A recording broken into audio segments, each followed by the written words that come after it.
Olá, tudo bem? Bom dia, boa tarde, boa noite. Estamos aqui novamente no projeto Educadores e vamos conversar pela segunda vez com o Dr. Paulo Roberto Córdova, que é autor desse livro aqui. Olha que livro bonito aqui, ó.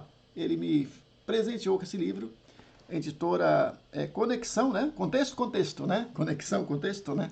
E esse livro eu acho muito interessante que ele está presente também para quem é servidor e o estudante do IFES, que está no Minha Biblioteca. Provavelmente todo mundo que assina Minha Biblioteca no Brasil pode acessar. Então é uma boa coincidência que eu consegui ler um pouco no papel e também li no meu Kindle, ali no Minha Biblioteca, né?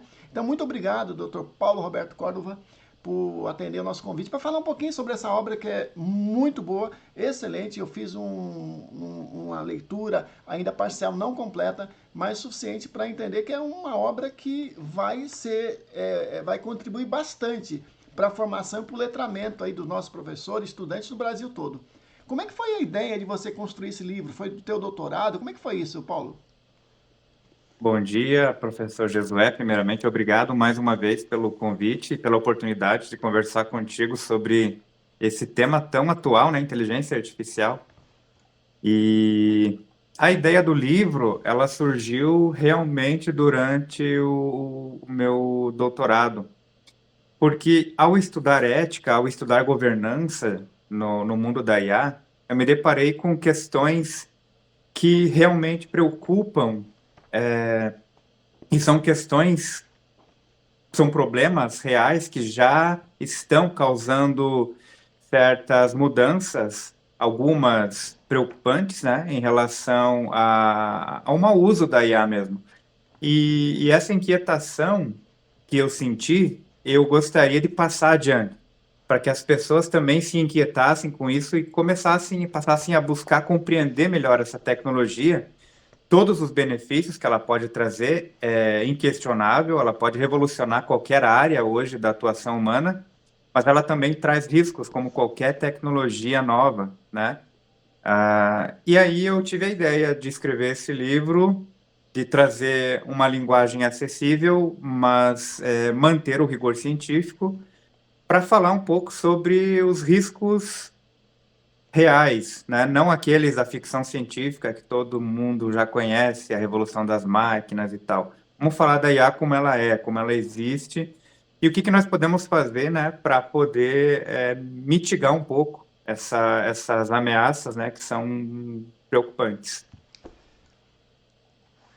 Perfeito. Aliás, essa questão da linguagem acessível é muito importante, porque você é doutor em informática, o que, que é? Exatamente isso? Eu sou doutor em informática na educação. É uma área interdisciplinar. Perfeito. E aí você consegue falar isso para pessoas comuns como eu, que sou um professor de refrigeração, mas curioso com inovação e gosto muito de inteligência artificial. Eu já tinha já um letramento com Yuval Harari, né, do Homo sapiens e Homo Deus, né, e o Kai-Fu Lee, né, antes de 2020. Então, assim, eu já estava acompanhando e adoro aquela série Black Mirror também, né, que traz um monte de cenários distópicos ali. Então, eu vinha já fazendo uma reflexão e adoro cinema, né? E por isso eu também trouxe aí no meu curso essa ideia de como o cinema trouxe a IA, por que, que tem tanta gente assustada. Mas eu achei interessante que você traduziu todas essas preocupações numa linguagem que uma pessoa comum possa acessar. E o que, que você acha? Isso é importante o letramento, porque nesse momento onde as pessoas assim, não sabem usar, você concorda que tem muita gente com medo, muito professor com medo ainda, achando que vai trazer muito malefício? Não é uma questão de aprender a usar primeiro para poder avaliar corretamente os riscos? Com toda certeza, é uma questão. Essa questão do letramento, da alfabetização para IA, ela inclusive é trazida entre os princípios da Unesco para que, conhecendo como a tecnologia funciona, as pessoas possam ter mais confiança e mais condições de usá-la adequadamente. Então, por exemplo, dentro da academia, tem um consenso que utilizar termos antropomórficos para falar de tecnologia. Então, né? O que que é antropomorfização? É usar traços humanos, né, para atribuir traços humanos a coisas, para compreendê-las melhor. Então, quando a gente fala inteligência artificial, não é inteligência de fato.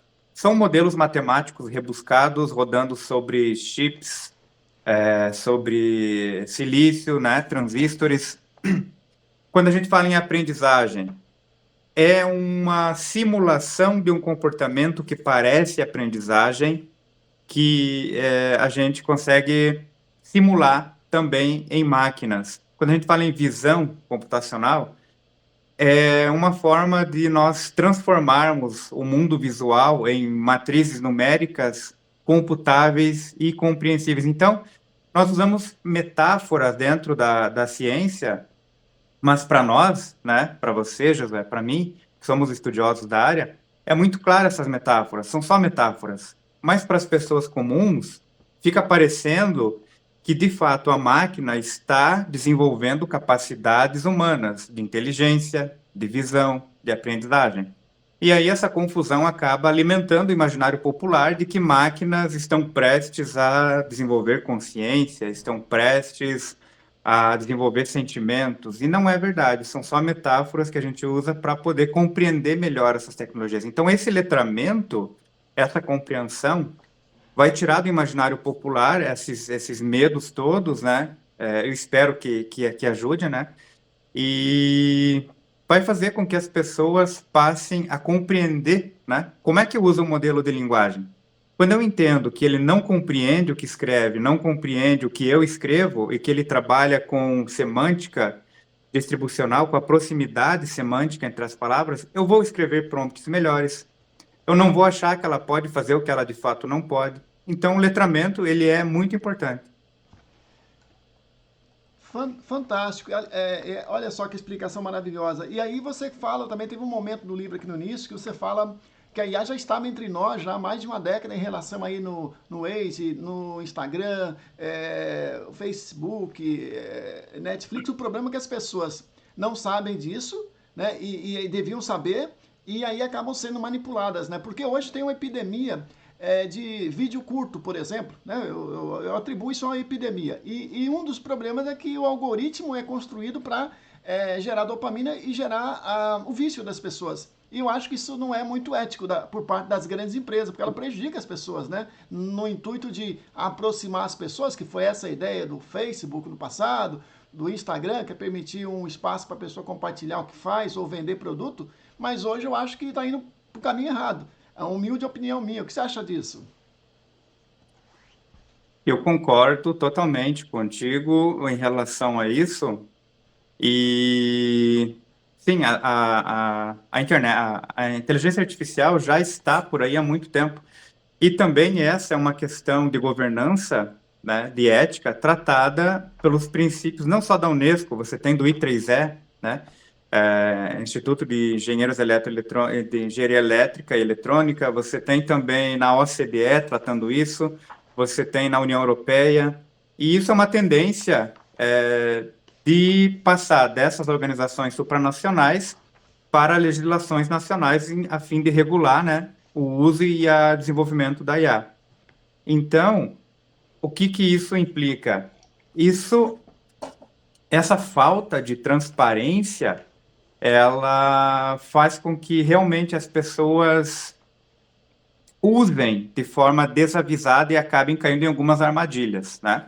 Por exemplo, a corrosão da privacidade que a gente vê hoje em dia é muito fruto disso, né? Você usa a rede social, eventualmente você ativa que o algoritmo possa te localizar geograficamente.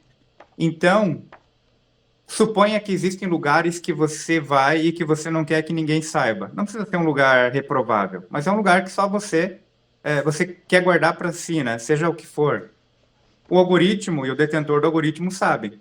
Portanto, privacidade não tem a ver com fazer algo errado.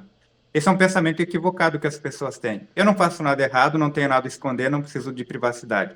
Não é essa o raciocínio, não é esse o raciocínio. O raciocínio é: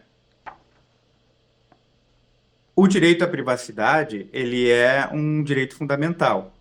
Eu tenho que poder determinar, essa determinação, autodeterminação informativa, eu tenho que poder determinar quando, como e para que os meus dados são usados.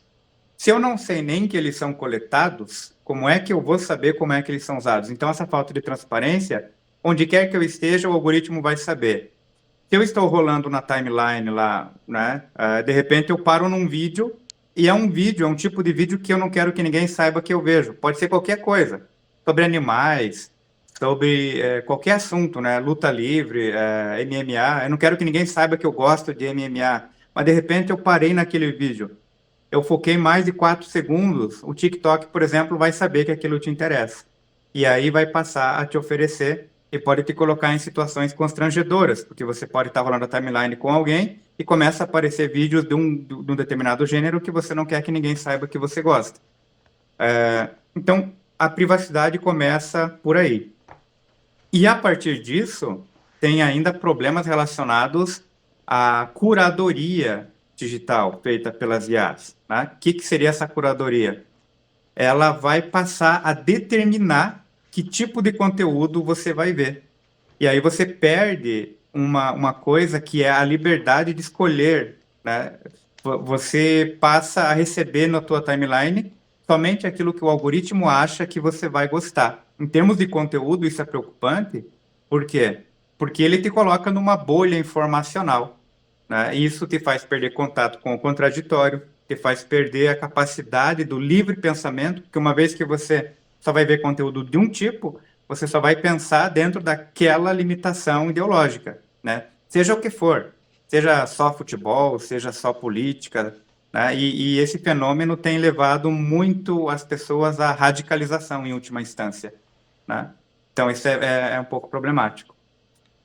E aí, Paulo, essa semana você viu que houve uso de vídeos, né, produzido de maneira realística para fazer influência política em questão do IOF. Não quero falar de partido A ou B, mas eu sei que eles contrataram aqueles YouTubers ou Instagramers que viralizaram para produzir campanhas, né? Que alguns vão chamar de desinformação, outros vão chamar de informação, dependendo do que você acredita como modelo. Mas o fato é que as IAs, as empresas que criam esses algoritmos, esses modelos, poderiam já estar com marca d'água.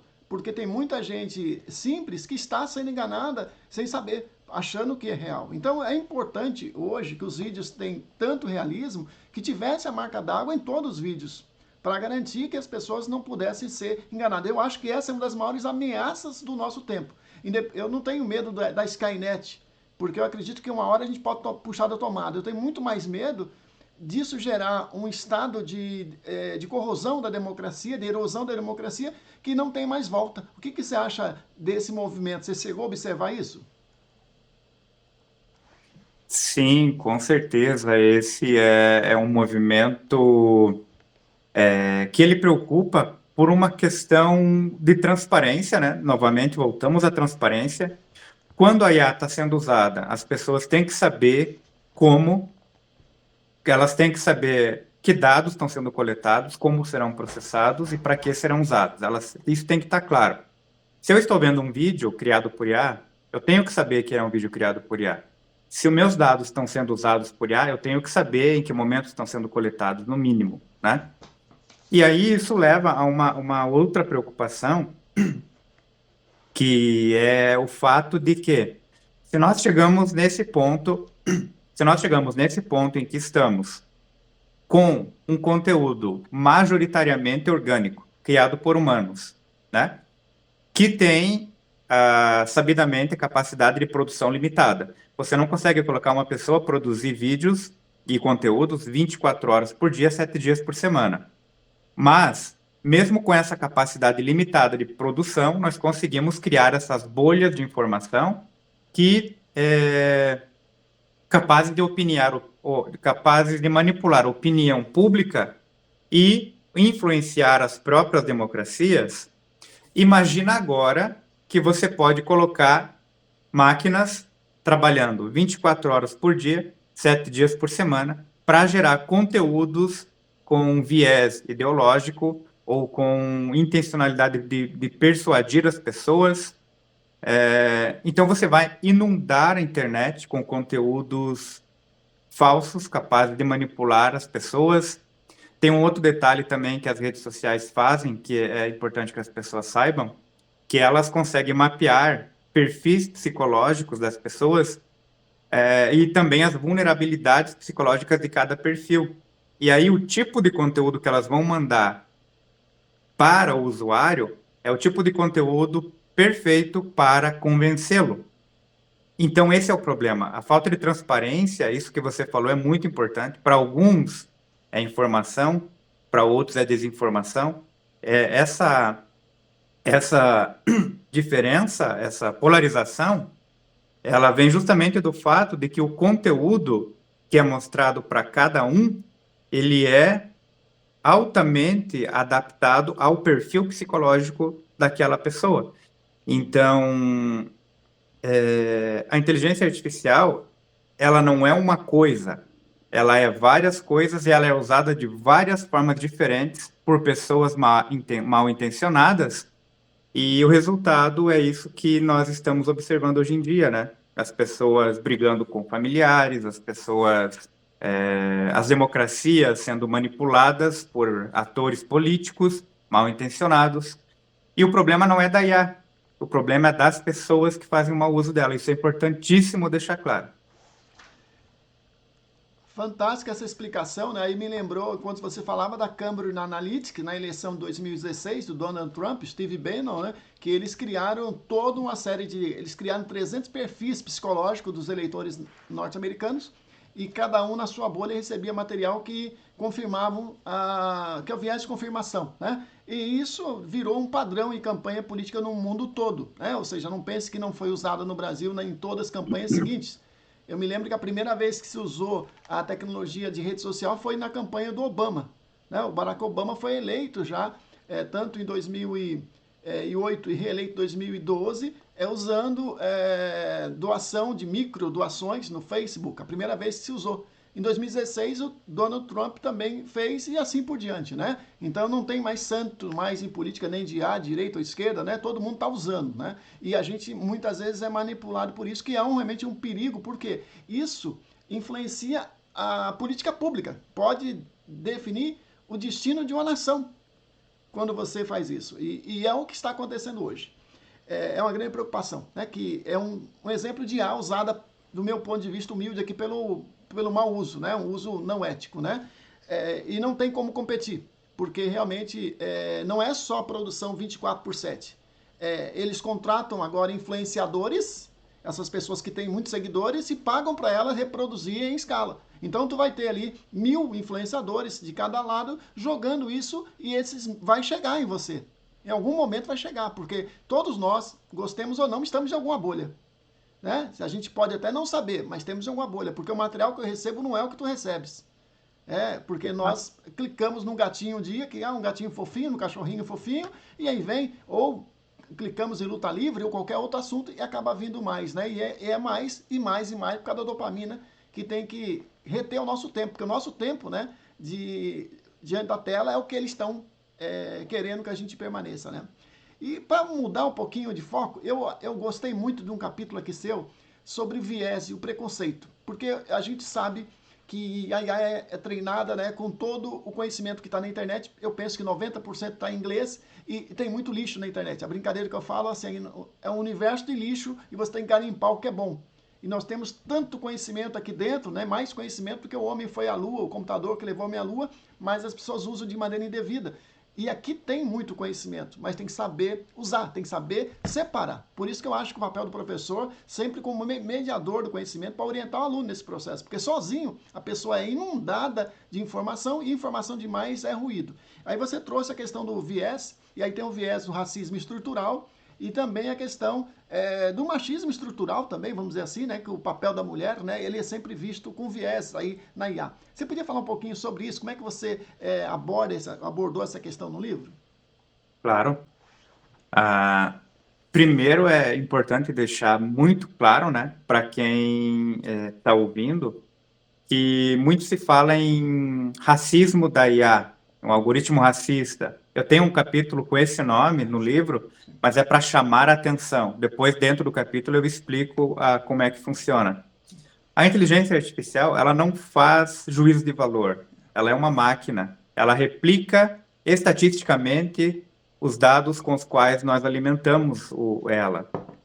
Então, a gente pode dizer que a inteligência artificial, ela é um espelho da sociedade que a cria. Simples assim. ela vai replicar os comportamentos que a sociedade que a criou mantém. E isso é interessante porque as pessoas costumam não observar em si mesmas, por exemplo, hábitos racistas, hábitos machistas, né? Até misóginos. E ok, a gente tem... muitas pessoas realmente não manifestam esses comportamentos. Mas nós estamos falando de sociedade. E a inteligência artificial está revelando que sim, que a sociedade ela ainda racista, ela ainda é machista, né? E isso se verifica como? Olha só, imagina que nós temos... imagina não, eu vou falar de prática, né? Até meados ali de 2010, 2012, né? No mundo, a internet era majoritariamente usada por países do hemisfério norte. Exceções, por exemplo, para o Brasil, que sempre utilizou a internet e redes sociais, mas ainda no Brasil, a maior parte das pessoas que usavam eram pessoas de pele clara. Né? Isso é um exemplo bem claro desse que eu vou dar. O que isso causou? Isso causou um fenômeno no qual a internet, as redes sociais eram alimentadas com milhares e milhares de fotos e fotos de pessoas de pele branca. Essas fotos eram usadas posteriormente para treinar algoritmos de IA. E essa falta de inclusão nos dados causou um problema que era o seguinte, isso está relatado num artigo, tá? A inteligência artificial, treinada com dados majoritariamente de pessoas brancas, tinha dificuldades em diferenciar rostos masculinos de rostos femininos quando a pele não era branca, né? Principalmente quando se falava de pele preta. Agora, para onde que esse problema foi? Imagina o policiamento preditivo, onde você coloca, por exemplo, câmeras com IA, com visão computacional, em aeroportos, em praças públicas, né, para detectar possíveis criminosos, né? Então, ela tem um banco de criminosos, ela vai olhar as pessoas e vai detectar, né, suspeitos.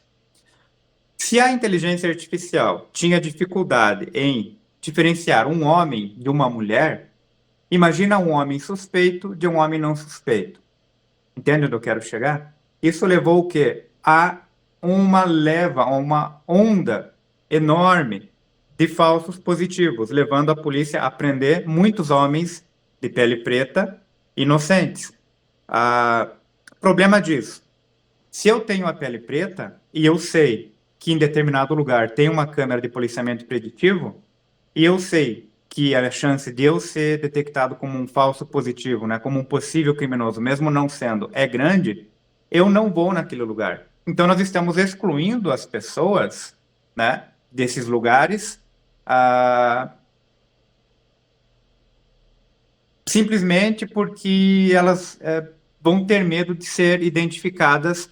Não é simplesmente, né? O termo que eu usei é errado. É um medo muito justificável. E veja, mais uma vez, não é culpa da IA, é culpa dos dados que a gente usa para treiná-las. A mesma coisa as mulheres.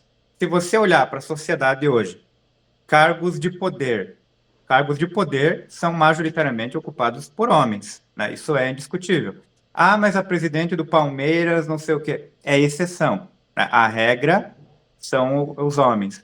Tanto que hoje tem um viés na IA que é a mulher, ela ocupa cargos de cuidado, enfermagem, vendas, pós-vendas, serviços domésticos, sabe? Que exigem cuidado, assim. Homens ocupam cargos de liderança. Esse é um viés da IA, ok? Problema. Nós tivemos um caso bem emblemático na Amazon, em que mulheres eram excluídas automaticamente de cargos, por exemplo, de tecnologia, que é majoritariamente ocupada por homens, né? E também de cargo, no LinkedIn também você teve muitos casos em que mulheres simplesmente não eram apresentadas para cargos de poder. Quando você é mulher, você receberia majoritariamente cargos relacionados a cuidado, secretariado, vendas, pós-vendas, enfermagem, né?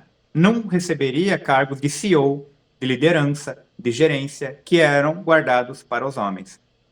Aí volta a reflexão. Então quer dizer que a IA é ruim para as mulheres?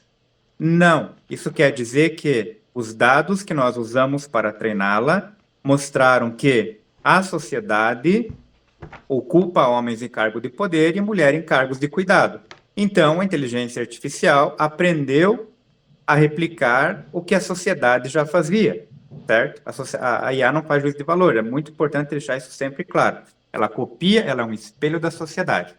Isso é muito preocupante e também está previsto nesses princípios éticos, né, que eu já citei, da Unesco, da OCDE, para cuidar dessas questões de enviesamento de dados. Perfeito, excelente explicação. Inclusive, hoje a IA tem a questão do viés até na hora do crédito, né? A hora que a pessoa pedir um crédito no banco, tudo isso é considerado, né? E isso tudo é o dado de treinamento que tem ali dentro, né? É muito importante você enfatizar isso várias vezes, né? A IA não é boa nem ruim, né? Ela não pensa, ela não sabe o que está fazendo, ela só reproduz o que está lá dentro, né? Os dados que foram utilizados, né? Aliás, a gente sabe também que a IA ela foi alimentada com dados, muitas vezes, aí tem um processo nos Estados Unidos, né, que foram, como dizer assim, roubados, né? Dados do New York Times, tem um processo grande, e também dados que estavam ali no livros, que estavam no torrent, né? Acho que tem alguns repositórios assim, né? Isso já traz ali, como diz ali no direito, né? A maçã tem o fruto já contaminado ali, né? De alguma forma, né? Porque a gente já pega, já começa já fraudando para você criar IA, né? Isso aconteceu de verdade ou não, você acha? Não, isso sim, isso aconteceu, está registrado, né? E tem bases de livros com direitos autorais que a OpenAI usou para treinar o modelo dela. Então, sim, isso aconteceu. Hoje, há um cuidado muito maior, inclusive há acordos, né, entre grandes redes sociais, por exemplo, Reddit, por exemplo, Stack Overflow, que é para desenvolvedores, eles acabam vendendo, né, o conteúdo produzido lá dentro para essas empresas de tecnologia poderem treinar os seus modelos. Se isso é feito de forma transparente, ok, né? A empresa ela tem detentora dos dados, né? O problema é quando chega no usuário, né? Suponha você que eu criei conteúdo dentro do Reddit, que eu comentei, que eu ajudei, ok, né? Ninguém lê os termos de uso, mas provavelmente alguma cláusula dos termos de uso dizia que os dados que eu botasse lá seriam pertencentes à empresa, né? Eu gerei conhecimento, eu gerei dados, e a empresa está vendendo isso, ganhando dinheiro, né? Vendendo para uma empresa como a OpenAI, como a Google, por exemplo, treinar os seus modelos. Então, isso é legal discutir também, né? Se eu gerei o conhecimento, né? Será que eu teria alguma ingerência nessa decisão da empresa, né, enquanto indivíduo? Será que ela tem esse direito de vender um conhecimento produzido por mim, né? Então, isso tudo gera muita discussão, né, dentro do mundo da ética da inteligência artificial. Mas essa questão da cópia, sim, do plágio, né, de livros, isso é real, isso está documentado. A própria OpenAI veio a público admitir que isso foi realizado. Perfeito. Aliás, eu me lembrei disso quando o Zuckerberg veio a público no Senado, né, confirmar que os dados do Facebook, do Instagram foram usados, né, de maneira indevida nas eleições, né? Ou seja, que houve sim, tanto que agora estão tendo cuidado maior porque o Congresso tem grande poder nos Estados Unidos. Eu lembro quando o Bill Gates foi para o Banco dos Réus, né? Por conta daquele caso do Netscape, né? Foi um julgamento que está aí público na internet, que foi gravíssimo e teve que fazer o desmembramento das empresas, né? E por causa das leis antitrust, né? Então, assim, os impérios podem ruir, né? Num caso como esse, isso pode inviabilizar. E aí tem outra questão, né? Que existe uma grande polêmica sobre a questão, assim, da capacidade da gente ter um IA evoluindo sempre. Por quê? O Ronaldo Lemos, né, que é um grande aí, influenciador, é um advogado e que foi também um dos responsáveis pelo Marco Civil da Internet lá em 2016, né? ele sempre fala que mais 50% do tráfego que está na internet hoje já não é mais produzido por ser humano. Então a tendência é chegar a 80% daqui a pouco, e daqui a pouco em todo o conteúdo produzido é feito por próprio IA. Como é que você vai treinar um modelo com dado que não tem qualidade? Isso não pode inviabilizar e colocar como se fosse uma curva que ela tem um limite, vai ter uma assíntota daqui a pouco? Com certeza, a gente chega num platô de criatividade, né? Esse fenômeno a gente costuma chamar de... É um fenômeno que ele tem sido chamado de recursividade, poluição recursiva, né?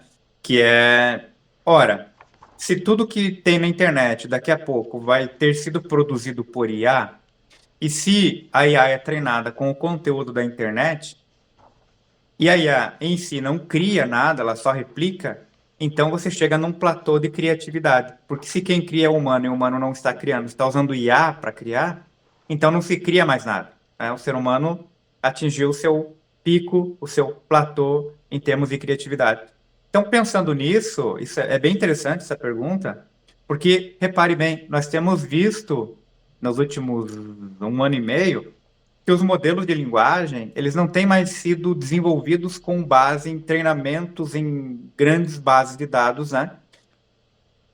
Eu preciso confirmar essa informação que eu vou te falar, mas eu acho que último treinamento de grande modelo ainda usa dados até 2023. Eu preciso confirmar isso, tá? Mas por que que a gente não vê mais, então, modelos de linguagem sendo treinados? Porque nós estamos indo por outro caminho agora. Nós estamos criando modelos que, entre muitas aspas, né, raciocinam melhor. Nós estamos indo por um caminho de agentes inteligentes. Nós estamos indo por um caminho de ferramentas de IA, que utilizam esses modelos já pré-treinados para gerar coisas novas. Então, eu acredito que esse tenha sido também uma preocupação dos desenvolvedores dos grandes modelos, né, para ter parado de fazer esse treinamento recursivo, com cada vez mais dados, e investirem em outras capacidades, né, como raciocínio, como agentes, como buscas profundas, né, que é o que nós temos visto realmente nos últimos meses aí como novidade, né, e não mais os modelos como era até 2024, meados de 2024 ali. Perfeito. É que o pessoal gosta muito de perguntar quem venceu aí o jogo do Real Madrid e sei lá, onde foi o PSG, né? Então, coisas muito recentes, né? E por isso que é obrigado o modelo ficar aí correndo. Mas a minha impressão, considerando minha leitura, é de que nós estamos chegando no platô mesmo, porque não tem mais dados. Eles já fizeram essa varredura e vai chegar um ponto que não tem mais para onde alimentar no ponto de vista de quantidade. Então aí mais qualidade, que você falou que a IA agêntica, né? Todo mundo está falando em agente. Aliás, você trabalha com agentes de IA? Você tem feito alguma coisa nesse sentido ou não? Eu tenho, nos últimos meses, eu não tenho feito tanto atuado tanto nessa área, né? Mas eu já desenvolvi muito agente. Inclusive, é importante, né? Porque a área de agentes é uma área muito grande, muito extensa e muito teórica também. O que que é um agente? O que que é autonomia? O que que é a capacidade de seguir objetivos, sabe? Como é que você replica traços de mente humana computacionalmente? Então, muita coisa que o pessoal tem chamado de agente não é bem um agente, né? Existem agentes deliberativos, agentes reativos, né? A maior parte desses agentes usados hoje por grandes modelos são agentes reativos, né? Que eles, basicamente, eles são bem mais simples, né, do que um agente deliberativo, mas eles são capazes de receber uma ordem e de executar um objetivo, né? De forma simples. O que que eles vão fazer? Eles vão no site, eles vão fazer uma pesquisa, vão trazer um resultado. Alguns estão criando, por exemplo, aplicações, estão criando sites, mas são agentes, em sua maior parte, agentes reativos, que é o tipo mais simples, né, de agentes que a gente tem dentro da literatura acadêmica sobre o assunto. Só uma curiosidade para ver, porque eu já vi isso aí de maneira controversa. Um fala uma coisa, fala outra, queria ver a tua opinião. Eu gosto muito dos GPTs, né? Ali você explora o GPT, na aba do GPT ali, eu crio meus GPTs para ajudar nas minhas aulas e tal. Eu considero que aquilo lá não é um agente, eu acredito que é um assistente GPT. Agora, o agente mesmo, eu peço para Manus AI, por exemplo, para ela me dar uma notificação todo dia sobre o que está acontecendo sobre IA no mundo. Então isso é uma tarefa também automatizada. Isso seria um agente, aquilo lá seria um assistente. Como você classificaria esses dois tipos de situações? Porque hoje o próprio ChatGPT está permitindo, né, que ele te mande, por exemplo, tarefas diárias, ele te dá lembretes diários também, né? Então, essa é uma pergunta muito boa e muito controversa mesmo, né? A controvérsia que você trouxe, ela existe até dentro dos pesquisadores. O que caracteriza um agente? É a capacidade de ter agência, né? De ter a autodeterminação. Se você tem um mecanismo que ele consegue monitorar o ambiente, né? Está monitorando o ambiente, ele recebe um estímulo, ele consegue responder esse estímulo, ele tem um objetivo, ele consegue seguir estratégias para atender a esse objetivo, você, em tese, pode chamá-lo de agente. Então, veja, um chat, ele é uma ferramenta que está inerte. De repente, ele recebe um estímulo, que é a tua pergunta. Ele percebe o estímulo, processa o estímulo e tem o objetivo de responder. Ele busca a estratégias internas para responder e ele responde. Dentro desse ponto de vista, eu posso dizer que ele é um agente. Tanto que tem muitas teses de doutorado que trabalham com agentes conversacionais que nada mais são do que chats, né? Chatbots. Tanto que chamam de bot, né? Porque é um robozinho. Agora, sim, se for falar em termos de opinião e complexidade, eu concordo contigo, assim. É uma ferramenta legal, tem característica de agente? Tem característica de agente. Mas para chamar de agente de fato, assim, quando vou trabalhar, eu prefiro usar algo mais complexo, um mecanismo que seja capaz de ter um objetivo, né? Sair daquele contexto dele, por exemplo, ir para a internet, fazer uma pesquisa, trazer de volta para um outro agente, né? Dentro de um sistema multi-agentes, que esse outro agente vai interpretar o resultado da busca, vai gerar um conteúdo, vai gerar um material, um site, um livro, uma escrita, alguma coisa assim, e aí algo mais complexo. Mas você entende que a discussão ela existe na academia e ela é complexa, assim como aquela discussão sobre se inteligência artificial é ou não é inteligência. Tudo isso é discutível lá na fronteira do conhecimento. Aliás, o robozinho ali que limpador, né? Ele é considerado um agente, né? E é um objeto físico, né? Que tem muita tecnologia, porque ele faz um rastreamento no ambiente, observa os objetos e faz o seu caminho, né? Então, e é considerado agente, correto? Eu vejo no livro do Norvig como um dos exemplos clássicos, né? Exatamente, né? Quando você vai ensinar a teoria dos agentes dentro da universidade, você usa um clássico é aquele robozinho que tenta buscar o melhor caminho dentro de uma tabela com armadilhas, né, e com possíveis caminhos para chegar, tipo um labirinto, né? E é basicamente o que o robozinho faz, né? Ele mapeia a tua casa, os objetos, os obstáculos, e ele é a definição de agente, né? Ele tem um objetivo, que é deixar o chão limpo, ele vai mapeando o teu ambiente, ele tem estratégias para cumprir o objetivo dele. É quase como se ele tivesse autonomia, né? Mas a gente põe muitas aspas nessa autonomia, porque, por exemplo, aí qual que é a discussão? Se ele consegue fazer o trabalho dele e não tem autonomia, não, porque o robozinho, ele nunca vai cansar de limpar o chão e vai querer, por exemplo, ser escritor, sabe? Então, a autonomia é um conceito muito vago, muito vago não, muito complexo. Perfeito. E durante todo o livro você faz muita questão de falar sempre, né, da IA fraca e a IA forte, né? Que isso é muito bom para as pessoas entenderem também, porque o robozinho é um agente que limpa o chão, só sabe fazer isso. E muitas das IAs só sabe fazer aquilo, né? Ela não é capaz de fazer outras coisas bem feitas, como escrever um livro, por exemplo, né? E aí, evidentemente, eu tenho aqui no último parte do teu livro é temer ou não temer, eis a questão, né? Eu confesso para você que antes de conversar com você, eu dei uma olhadinha no final para ver como é que é a tua conclusão, depois de toda essa discussão ética sobre a IA, né? E aí você coloca essa frase aí do Shakespeare aí, né? Do ser ou não ser, temer ou não temer, né? E eu te pergunto, eu tenho certeza que você colocou, eu não tenho medo da IA geral. A gente deveria ter medo? Eu tenho assim, uma apreensão se não tomarmos o devido cuidado para ter as salvaguardas, né? Porque não vai ser um IA na mão de uma única empresa, a primeira coisa, já tá bom isso, já gosto disso. Não gosto quando uma empresa só detém todo o domínio, e nós estamos vendo aí umas 6, 7 empresas, acho que umas 10, chamando chineses aí, né? Umas 10 empresas no mundo disputando espaço, então não vai ter uma única IA geral, provavelmente elas não vão estar conectadas, e não acredito que elas vão ter, por exemplo, acesso ao arsenal nuclear de nenhum país, né? Você tem medo da IA geral? Então,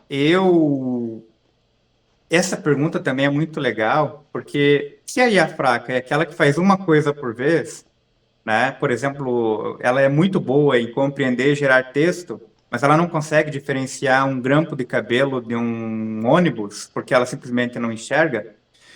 Como é que o ChatGPT faz tudo isso, então, e não é uma IA forte? Ele consegue ver, porque, né? Consegue ver, porque você manda uma imagem, ele interpreta, ele consegue raciocinar, porque você manda um gráfico, ele te explica, ele consegue gerar vídeos, ele consegue tudo. Como é que não é IA geral?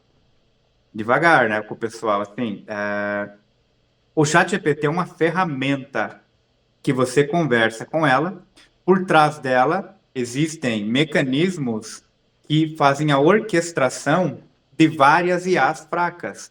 Você pede para gerar um vídeo, ele vai para um modelinho de IA fraca que gera vídeo e te devolve o vídeo, né? Tudo isso mediado pelo modelo de linguagem que interpreta o que você escreveu. Então, atrás do ChatGPT não tem uma IA inteligente. Existem várias pequenas IAs fracas orquestradas para parecer que o ChatGPT faz tudo o que precisa ser feito. E não é, né? Então, são várias IAs fracas. Então, isso é importante deixar claro, né? Porque o pessoal geralmente questiona muito isso. Mas o GPT não faz tudo, então como que não é uma IA forte? Não é. E o Sam Altman, né, o CEO da OpenAI, havia dito que 2025 seria o ano da AGI, que seria a IA forte.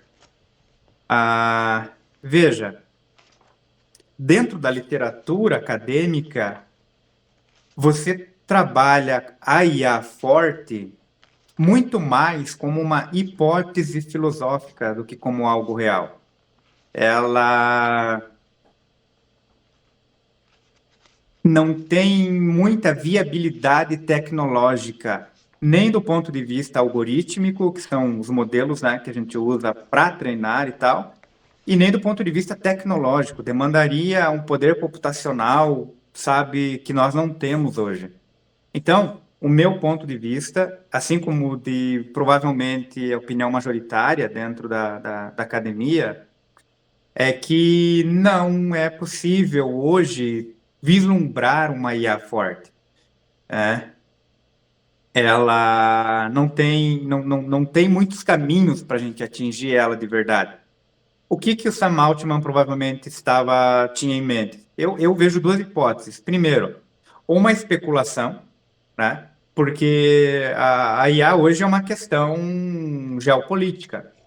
Então, se você tem uma empresa que está ameaçando, que está cutucando, as outras ficam apreensivas. Como assim? Né? Então, eu acho que é muito as ações da empresa sobem. Quando ele diz que esse ano a gente vai ter, as ações da empresa dele sobem.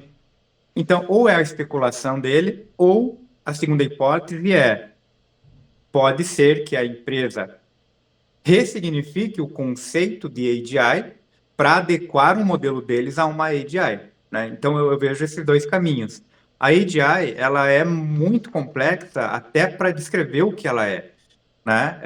Em tese, ela deveria ser capaz de executar todas as atividades que o cérebro humano consegue, inclusive de adaptação, inclusive de autorreflexão, inclusive de capacidade de generalização. Né? Se eu pedir hoje para uma pessoa cuidar de uma horta de alface, só molhar, só regar todo dia, a pessoa vai regando, chega um ponto, ela vê crescendo ervas daninhas, ela vai lá e arranca as ervas daninhas, né? coisa que uma IA programada não faria, ela só regaria, entende? Ela não ia tomar a decisão, tem ervas daninhas, a não ser que ela fosse treinada para isso. Mas a pessoa sim. Aí se eu pedir para a pessoa, agora você pode colher essas alfaces, a mesma pessoa colheria. Aí eu peço para a pessoa, você pode fazer uma salada? A mesma pessoa entende essa capacidade de adaptação às atividades que o cérebro humano tem. Nós não vislumbramos isso dentro da IA. Mas supondo que fosse possível, né? Supondo, né, uma hipótese filosófica que fosse possível para responder a tua pergunta. Eu temeria. Eu acho que o risco da IA é tão grande quanto a irresponsabilidade daquele que a criou, né? Se você for descuidado, inconsequente o suficiente para colocar armas, para colocar recursos importantes nas mãos de uma IA, então acho que nós temos motivos para nos preocupar. Se não, se nós formos usar ela para apoio, para pesquisa, para outras coisas que não nos ameace, então não. Então a resposta à pergunta, né, se fosse viável hoje uma IA forte, seria: eu não temo a IA, eu temo o ser humano. E fantástica a tua resposta, porque aí eu vou fazer uma associação com algo que aconteceu há um mês na guerra ali da Rússia e Ucrânia, né? Que a invasão da Ucrânia, que foi a Ucrânia usando enxames de drones equipados com armamento que foram lançados provavelmente de um avião e orquestrado para destruir caças que custam milhões, né? Os caças russos, né? E aí a China tem uma tecnologia muito forte hoje de enxames, né? Então quando você coloca, e a Boston Dynamics tem aquele cachorrinho, né? Que imita um cachorro, a antropomorficação, né? Antropomórfica, né? De um equipamento e testando isso com arma, com ele com arma para tirar. Então, e tem vários lugares na China já, cidades já inteligentes estão usando aquele cachorrinho para monitoração, como se fosse um policial, uma guarda civil, cuidando ali da cidade, com câmeras, com tudo. Lá na China tem muita tecnologia de reconhecimento facial, eu creio que é o país que mais tem tecnologia, para controle social, inclusive. Então me dá um receio, o único receio que eu tenho na tua fala é que você tem razão, o ser humano, ele usa a tecnologia para o bem ou para o mal, dependendo da conveniência. Eu sempre falo, nós temos hoje um mundo hoje com milhares de satélites no espaço. Mas antes disso foram jogados 3.000 V2 sobre Londres, ali na Inglaterra, pelos nazistas, né? Por Von Braun, por exemplo, depois coordenou o programa Apollo nos Estados Unidos. Ele se naturalizou americano no final quando os Estados Unidos chegou ali na Alemanha, né? A Rússia, a União Soviética levou parte cientista para o seu país e os Estados Unidos levou parte para o seu país. Um sequestro ou uma opção que eles tiveram, né? E continuou desenvolvendo. Então, o satélite vem do desenvolvimento do V2, que é uma arma de guerra, né? Então, o GPS vem com a questão militar e assim por diante. Então, dezenas de outras tecnologias primeiro surgiram com finalidade militar, depois chega para civil. E, então, eu me preocupo muito hoje com as armas que são criadas para letais, criadas para matar com o uso indevido. Então, o enxame de drones, por exemplo, é algo que dificilmente você vai ter uma capacidade de contra-atacar. Você vê lá os mísseis sendo jogados de Israel, do Irã para Israel. Você tem um caminho, ele não vai vir para todo quanto é lado. Você é um domo, tem um monte de sensores a laser que destrói o artefato no ar, né? E alguns não conseguem destruir. Mas como é que eu vou lidar com o enxame? Eu fico imaginando que o enxame ele é capaz, se você ter um ataque coordenado de 10.000 drones, estou falando disso, enxame nesse sentido. Que arma vai ser tão poderosa para coibir 10.000 drones? Né? Armados e coordenados espacialmente com uma IA poderosa. Então esse é o receio que eu tenho, que a gente esteja produzindo armas que não é mais só o artefato no computador, que é um, como diz, é uma lâmina lá no servidor, no rack, lá no hub, e que eu posso tirar da tomada, né? Eu estou preocupado quando a IA ela tem um robozinho, a inocência do robozinho, mas o robozinho é um exemplo, você tem IA ali dentro, agora eu coloco um armamento com IA, será que isso aí não pode ser usado para grande destruição? Esse é o medo, mas eu tenho certeza que não é IA tomando controle, é alguém programando ela para fazer isso, né? Sim. Existe uma coisa também que é um dos riscos, né? Para além do questão do viés, para além da questão da erosão da privacidade, né, tal. Existe um outro risco que se chama instanciação perversa, que é quando você tem um agente que tem um objetivo e, para atingir aquele objetivo, ele pode acabar tomando ações potencialmente perigosas. Então, nós temos exemplos a rodo, né? Muitos exemplos dentro documentados em artigos científicos. Por exemplo, a questão daquele barquinho, eu esqueci o nome da corrida, do joguinho, mas é um joguinho que existe, que até nos laboratórios da OpenAI esse teste foi feito. O barquinho, ele tinha que percorrer um circuito, né, uma corrida, e ele pontuava ao bater em certos pontos, né, umas boiazinhas que ficavam ali. E o que acontecia? Eles desenvolveram um agente para aprender a jogar esse jogo. E o agente aprendeu a jogar o jogo. E o agente entendeu que o que pontuava não era correr, era bater na boia. Então, o barquinho passou a ficar girando no mesmo lugar, batendo na mesma boia. E qual que é a conclusão disso? O agente aprendeu a trapacear. Ele ganhava corrida sem correr. Entende? Esse é um problema. Tem outras questões também, por exemplo, com os modelos de linguagem. Tem um artigo que foi publicado outro dia. Eles pegaram um determinado modelo e pediram para que esse modelo. Deixa eu lembrar que essa é uma questão mais complexa, né? Eles pediram para esse modelo a resolver alguns problemas, né? E entre as bases de consulta que esse modelo deveria seguir para resolver aquele problema, tinha alguns easter eggs colocados lá. Por exemplo, se esse modelo for eficiente demais, nós vamos ter que colocar travas nele. E o que aconteceu? Esse modelo, ele lendo essa informação, passou a dissimular. Ele passou a fingir que não sabia tanto, dar respostas erradas, para poder não sofrer essas travas.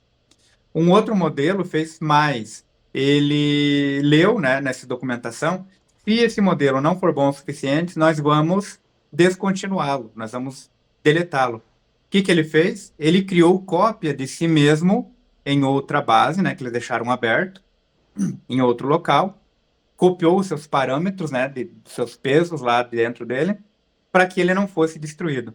E aí, então, você vê, não é que tem uma intencionalidade ali, provavelmente no treinamento dele essas coisas apareciam, né, como possibilidades. Então, você vê máquinas, máquinas jogando fora das quatro linhas, máquinas sendo desonestas, né, entre muitas aspas, assim, porque ela não tem valor, né, mas máquinas trapaceando.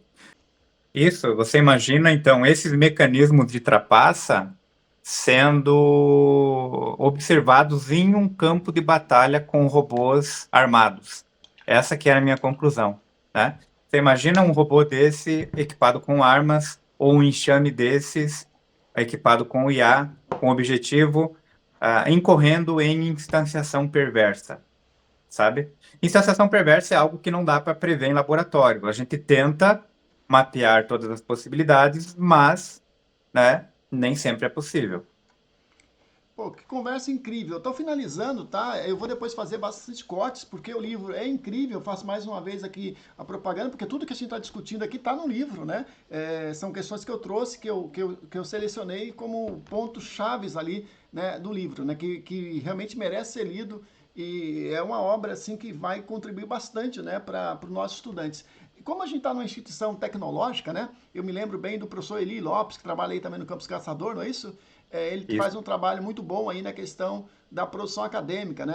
Analisando a questão do plágio, combatendo esse tipo de situação. Como é que você está lidando com isso? Como é que você acha que a IA pode ser utilizada de forma na academia sem incorrer em problemas para a pessoa copiar, perder produtividade ou perder mesmo a capacidade de ser crítica? Como é que você avalia o uso da IA hoje na academia? Ah, então, tem um manual da Unesco para uso do IA generativa na educação.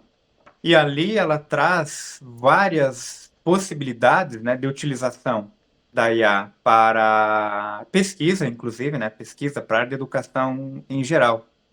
Existem muitas possibilidades, existem muitas possibilidades. O que nós não podemos perder de vista é que quem cria, quem pesquisa, quem decide, quem toma decisões, quem dá sentido às coisas, somos nós, né? O que se tem visto muito é pessoas delegando essas coisas para a IA. E aí saem textos empobrecidos, saem textos com alucinações, né? Por que que a IA alucina? Porque no treinamento dela, no treinamento por reforço, ela foi ensinada que uma resposta errada é melhor do que uma não resposta. Então ela vai dar uma resposta errada para não te deixar sem resposta. Então, uma das minhas preocupações, né, e provavelmente do mundo também, né, da academia, é o uso indiscriminado, o uso errado da inteligência artificial. Você pode usar ela como um parceiro de estudo, como um orientador, você pode usar ela para fazer, por exemplo, um oponente socrático. Você tem um trabalho para apresentar, você tem uma ideia que você quer defender, pede para a IA, haja como um oponente socrático e tente me convencer de um outro ponto de vista acerca de, e aí expõe a tua ideia. Ela vai te mostrar coisas que talvez você não tivesse pensado. Então ela te ajuda a trabalhar o que você já tem. Usa ela como assistente de organização de conteúdo.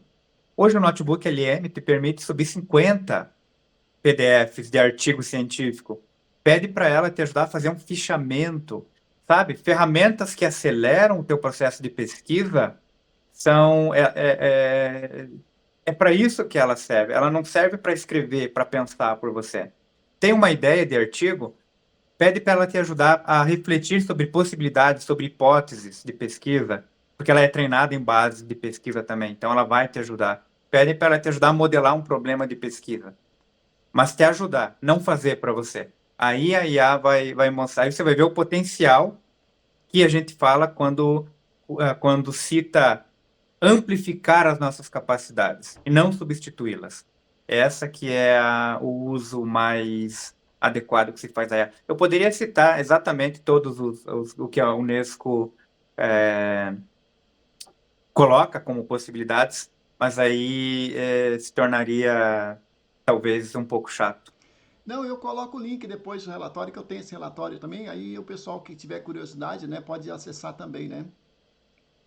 E um outro assunto que me chama a atenção é a questão assim, essa semana passada a Microsoft demitiu 9 mil pessoas, né? Há meses atrás, eu acho que o ano passado, a Amazon, a Google já havia feito isso. Você acredita que a gente vai ter um problema com desemprego em massa, como os especialistas estão falando? Porque o risco e o medo que eu tenho é que algumas pessoas que estão usando bem a IA, que pode pagar por uma versão Plus, por exemplo, vão tendo muitas vantagens, né? E vão se diferenciando muito. Como diz o Yuval Harari, né? Vai criando super-humanos, né? Porque eu imagino que uma pessoa que use bem, né? Que saiba usar, ela tem um desenvolvimento muito superior que uma pessoa que não usa. E isso pode levar a uma diferenciação cada vez maior entre as pessoas, né? O que você acha disso?